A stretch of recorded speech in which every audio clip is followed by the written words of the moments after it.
La première mission sur la Lune, Apollo 11, a marqué l'histoire de l'humanité. Aujourd'hui, je vous propose de revivre cette mission du point de vue des astronautes eux-mêmes.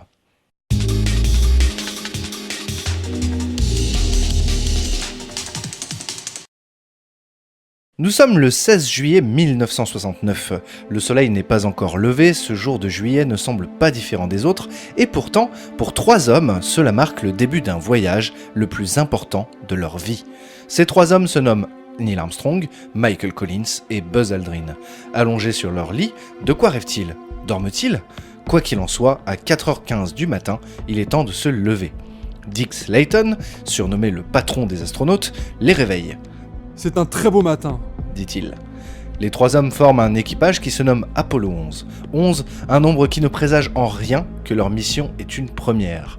Ils vont marcher sur la Lune. Tandis que le soleil se lève doucement sur le Kennedy Space Center, en Floride, Neil, Buzz et Michael prennent un petit déjeuner, leur dernier avant de quitter la planète pour une semaine. Quelques autres astronautes se joignent à eux, autour d'un repas composé d'œufs brouillés, de jus d'orange, de steak et de café. Les astronautes font ensuite une série de briefings. Lors de l'un d'eux, un des ingénieurs, Kenneth Young, souffle à l'oreille de Buzz Aldrin. Tu sais Buzz, si tu veux garantir un succès à long terme d'Apollo 11 et qu'on continue à retourner sur la Lune pour toujours, tout ce que tu auras à faire quand tu seras là-haut, c'est de répandre de la poussière d'or sur les échantillons quand tu vas les ramasser. Ils nous enverront là-bas pendant un bon siècle pour y trouver de l'or lunaire. Les 3 hommes vont maintenant revêtir leur combinaison spatiale. Une fois en place, impossible de la retirer pour un arrêt aux toilettes avant le départ. Les astronautes portent donc des couches. Ils enfilent leur casque et n'entendent désormais plus rien à part le ronflement du ventilateur relié à leur combinaison. Ils sont coupés du monde extérieur alors qu'ils s'apprêtent à se diriger vers leur vaisseau. Ils montent dans le van de transfert, leur dernier véhicule terrestre. Ils arrivent quelques minutes plus tard au pied de la Saturne V et vont devoir se rendre au plus haut. Tandis qu'ils marchent dans un couloir, 4 panneaux les guident. Il est écrit « La clé vers la Lune se trouve dans la salle blanche ». Et pour parvenir à cette fameuse salle blanche, ils montent dans l'ascenseur 1 qui les emmène au sommet de la fusée. Imaginez ce moment, tandis que lentement vous remontez cette fusée de sa base à sa tête et elle est en face de vous, et ça paraît interminable. Ils arrivent au niveau 320 pieds et traversent la passerelle qui les amène à la capsule Columbia.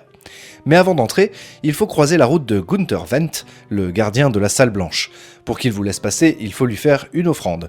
Neil offre un coupon gratuit pour un voyage dans l'espace, Buzz lui offre une bible dédicacée et Michael lui donne une truite empaillée. Gunther leur accorde le passage et leur remet la clé de la Lune.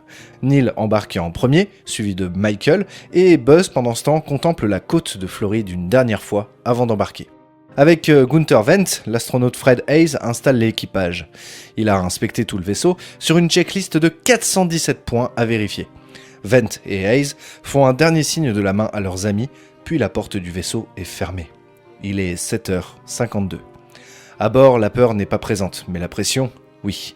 Michael Collins sait qu'ils sont observés par le monde entier, y compris les soviétiques. Il ressent cette pression. Il en a des tics aux paupières. Neil Armstrong, lui, est d'un calme olympien. D'ailleurs, c'est pour ça qu'il a été choisi pour mener cette mission. Il a conscience du poids qu'il porte sur ses épaules et sur celles des centaines de milliers de personnes qui ont travaillé à rendre cette fusée fiable. Mais les 3 hommes restent silencieux, ils intériorisent et se concentrent sur leur travail. Pendant ce temps, à l'extérieur, près d'1 million de personnes sont rassemblées à quelques kilomètres du pas de tir, sous 38 degrés à l'ombre. Pendant 2 longues heures, la Saturne V figée se prépare à son envol. Elle est vivante, ça c'est sûr. Elle fume, elle craquelle, elle siffle. Il ne reste qu'à l'entendre rugir. À 9h27, la passerelle d'accès se rétracte. Au même moment, la tour de sauvetage est armée.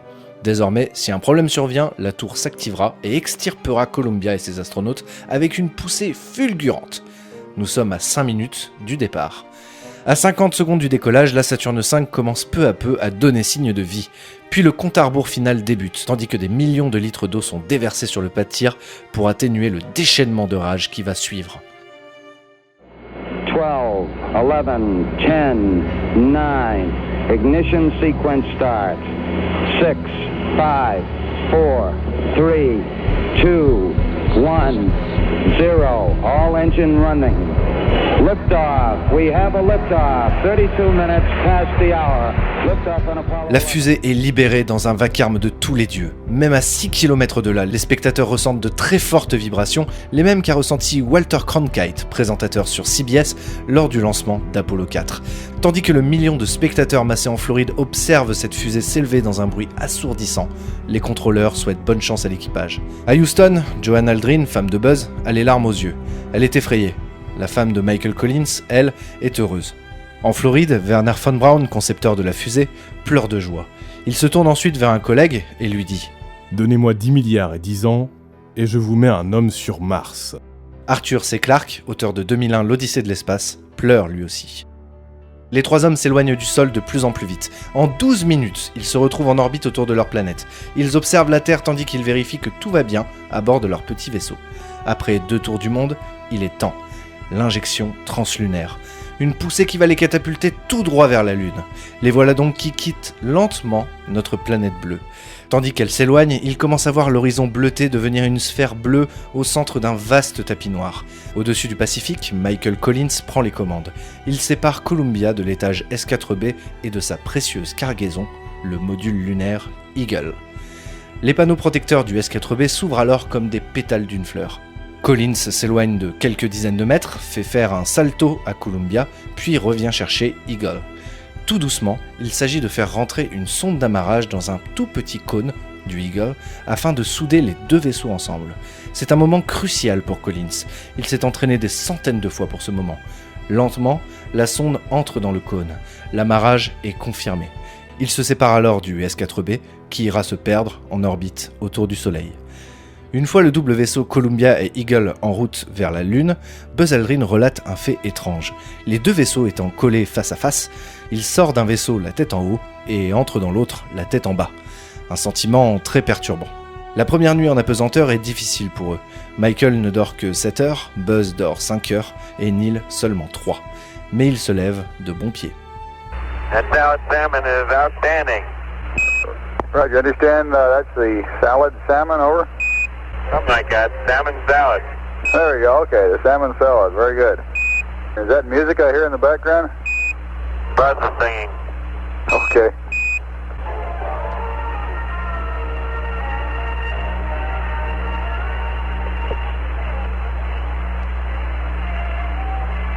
Pass me the sausage, man.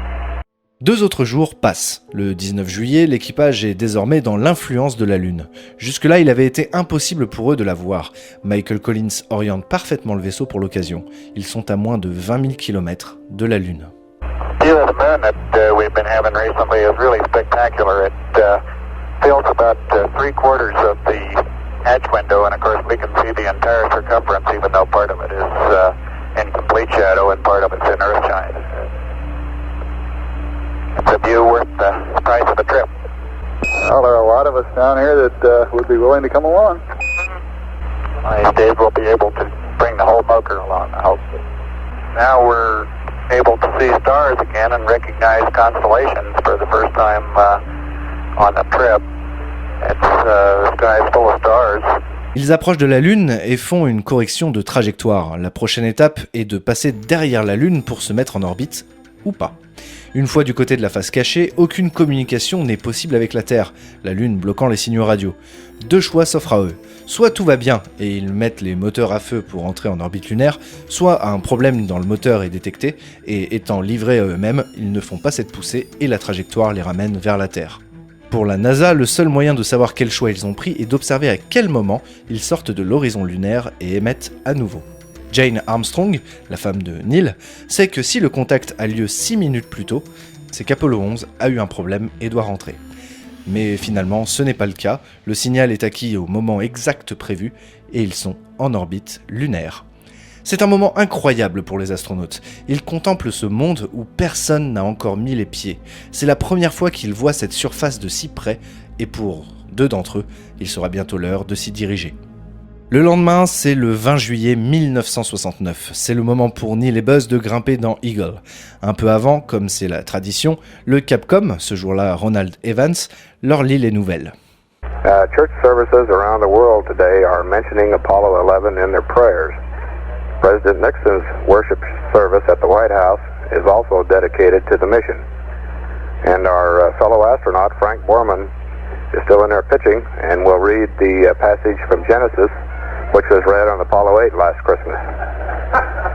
Among the large headlines concerning Apollo this morning is one asking that you watch for a lovely girl with a big rabbit. An ancient legend says a beautiful Chinese girl called Chang'o has been living there for 4,000 years.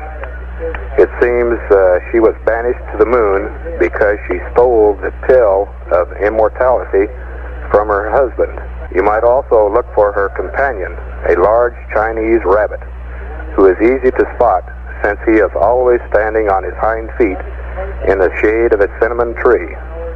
The name of the rabbit is not reported. Even though research has certainly paid off in the space program, research doesn't always pay off, it seems. The Woodstream Corporation, parent company of the Animal Trap Company of America, which has made more than 1 billion wooden spring mousetraps, reports that it built a better mousetrap, but the world didn't beat a path to its door. As a matter of fact, the company had to go back to the old-fashioned kind. They said we should have spent more time researching housewives and less time researching mice.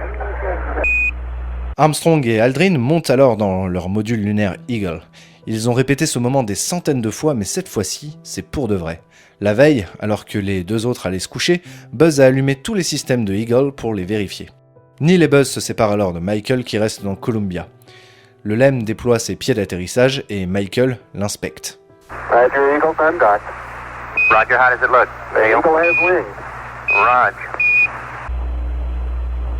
You got a fine looking flying machine there, Eagle, despite the fact you're upside down. Somebody's upside down. Ils ne le savent pas encore, mais il y a eu un problème lors de la séparation des deux vaisseaux. Au lieu du vide, un peu d'air se trouve encore dans le tunnel séparant Columbia et Eagle, et au moment de la séparation, l'éjection de l'air donne une poussée de trop pour les deux vaisseaux, ce qui les fait légèrement dévier de leur route. L'équipage continue comme prévu, mais la communication entre la Terre et Eagle est soudainement rompue. Neil et Buzz ne peuvent communiquer qu'avec Michael à bord de Columbia. Il va donc faire le relais entre eux et Houston. La descente commence. Il faut dire que Neil est très concentré. Même après avoir étudié des photographies précises du lieu d'atterrissage, la Lune est tellement uniforme et jonchée de cratères qu'il est très facile de s'y perdre. La lumière et les reliefs sont trompeurs. Un caillou qui semble faire la taille d'une voiture peut en réalité être plus grand qu'un immeuble. Neil se rend compte qu'il va dépasser la zone d'atterrissage prévue à cause de la trop grande vitesse due à la mauvaise séparation survenue plus tôt. Pour ne rien arranger, ils perdent à nouveau la liaison directe avec Houston, puis elle revient. Sur Terre, on a également du mal à savoir la quantité de carburant restante. Neil a la tête contre le hublot, à regarder le terrain tandis qu'il prend les commandes du LEM. Buzz, lui, est affairé à vérifier tous les voyants et les jauges du cockpit. Il n'a même pas le temps de regarder une seule fois le paysage qui défile sous son hublot. Là, l'ordinateur de bord indique l'alarme 1202. Program alarm. Ils informent la Terre et en attendant, ils descendent, trop concentrés sur ce qu'ils font pour avoir le temps de se demander ce que c'est. 1202. 1202.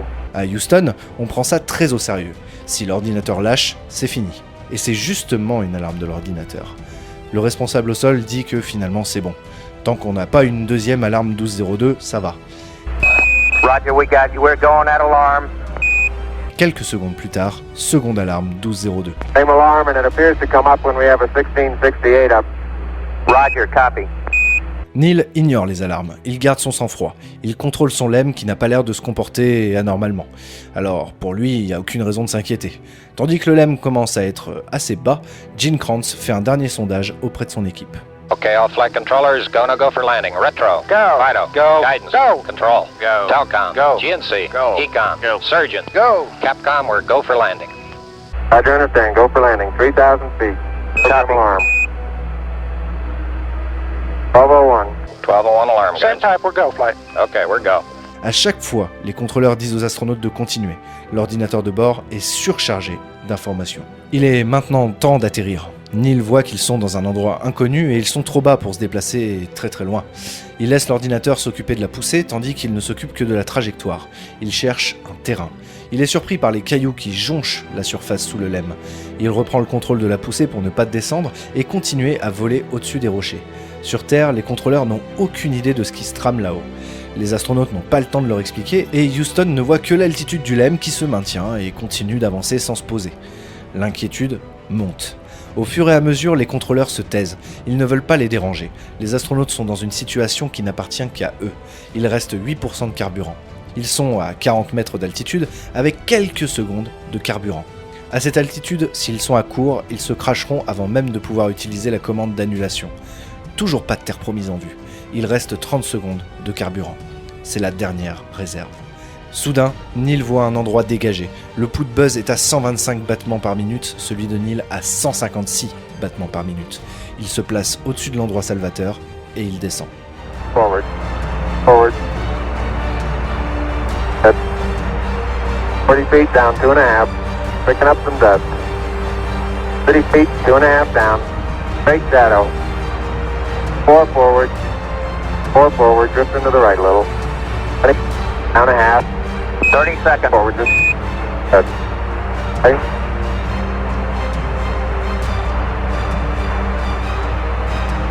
Contact light. Okay, engine stop. ACA at a descent. Mode control both auto, descent engine command override off. Engine arm off. 413 is in. We copy you down, Eagle. Listen, Tranquility Base here. The Eagle has landed. Roger, Tranquility. We copy you on the ground. You got a bunch of guys about to turn blue. We're breathing again. Thanks a lot. Les deux astronautes se tapotent l'épaule. Plus de 6 heures plus tard, le LEM est dépressurisé, il est temps de sortir. Neil y va en premier et descend l'échelle. Pendant ce temps, la Terre attend le signal vidéo. Quand il arrive enfin, Neil se tient en bas de l'échelle, debout sur le pied du LEM.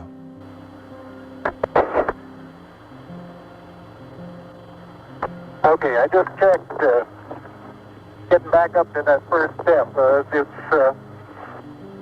That isn't collapsed too far, but it's adequate to get back up. Roger, we copy. It's a pretty good little jump.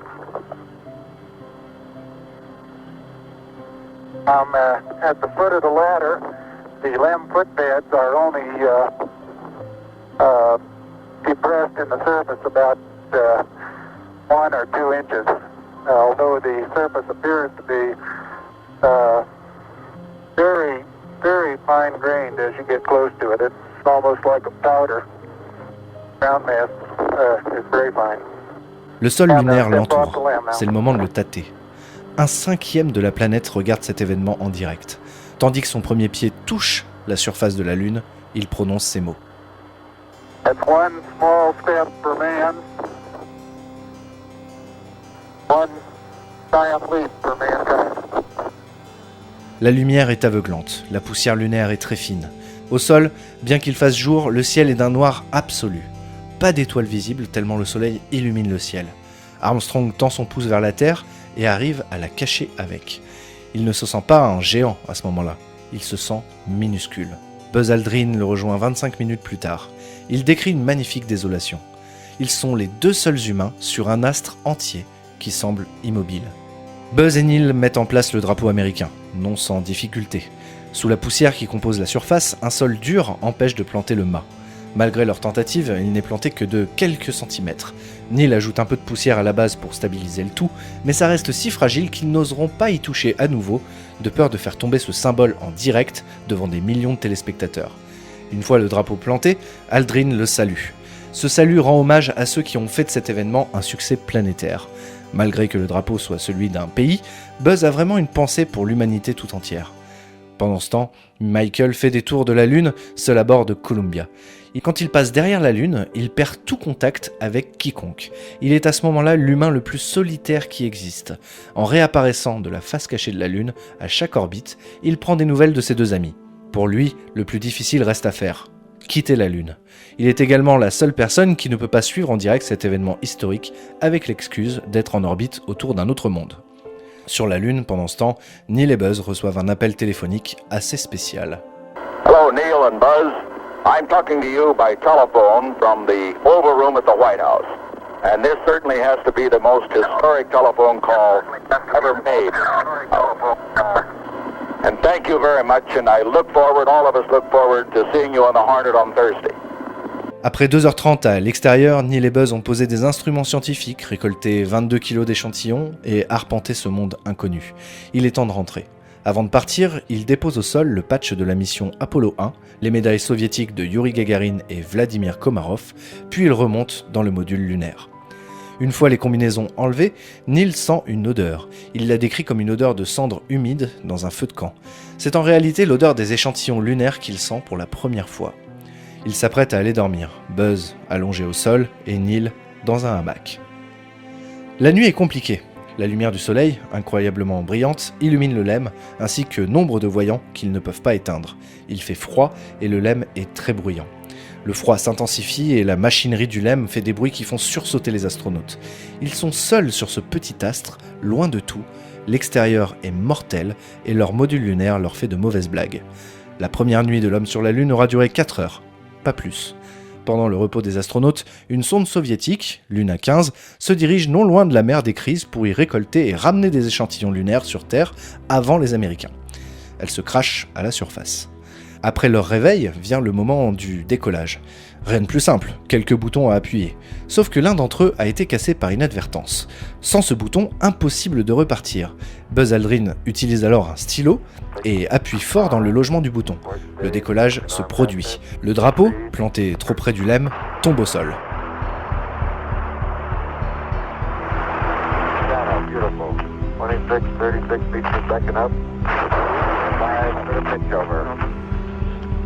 Very smooth. Balance couple off. Very quiet ride. There's that one crater out there. Eagle se met finalement en orbite lunaire assez basse. Ils corrigent ensuite leur trajectoire pour monter à la rencontre de Michael Collins qui les attend dans Columbia. 2 orbites plus tard, Michael aperçoit Eagle. Pendant tout le temps qu'ils étaient séparés, il avait cherché à voir le LEM posé sur la surface de la Lune depuis son vaisseau. Mais en vain. Enfin, il revoit ses 2 compères et il s'amarre, non sans mal. Ils se retrouvent tous à bord de Columbia, mettent leurs déchets dans Eagle et le relâchent sur l'orbite lunaire. Ils font ensuite une poussée qui les ramène vers la Terre. Durant le voyage de retour, tout se passe pour le mieux. La Terre grossit dans le hublot au fur et à mesure des heures, jusqu'à la rentrée atmosphérique le 24 juillet 1969. Leur ciel, noir depuis près d'une semaine, redevient enfin bleu, tandis que leur parachute s'ouvre au-dessus de l'océan Pacifique.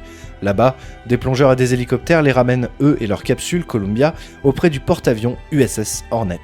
Ils passeront 3 semaines en quarantaine pour s'assurer qu'ils ne contaminent personne avec d'éventuels germes lunaires. La mission Apollo 11 est le chapitre qui a suivi Christophe Colomb, les frères Wright, Charles Lindbergh ou Yuri Gagarin. Ils ont ouvert une nouvelle voie de l'exploration humaine.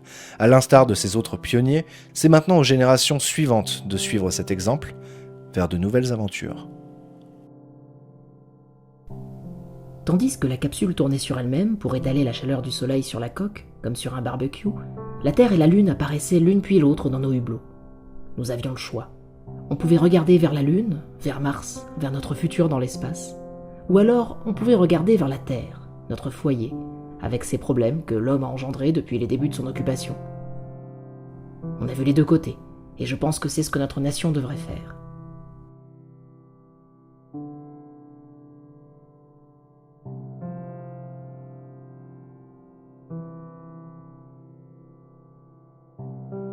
Merci d'avoir regardé cet épisode sur Apollo 11. Il reste encore quelques Apollo à faire et après on aura presque tout fait, en fait, je pense, des missions Apollo. N'oubliez pas de vous abonner à la chaîne si ça vous plaît, de lâcher un pouce bleu, c'est toujours très cool. Et vous trouverez un lien dans la description, le Stardust Community, fait par un ami qui s'appelle le Futuriste et qui est super sympa. Et ce lien, il est génial parce que dessus, vous avez tous les moyens de soutenir la chaîne. Vous avez par exemple le Utip, qui est tout nouveau. Vous n'avez même pas besoin de donner l'argent, vous regardez une pub et ça me donne de l'argent. Donc ça c'est plutôt sympa parce qu'on va financer des tournages assez énormes cette année, en tout cas je l'espère, ça dépend de vous. On reparlera de toute façon de Neil Armstrong dans pas très longtemps, je l'espère, en tout cas c'est prévu de mon côté, mais il va falloir me laisser du temps, hein, tout simplement. En tout cas, je vous dis à très bientôt, et n'oubliez pas, nous ne sommes que de la poussière lunaire. Ça change, hein.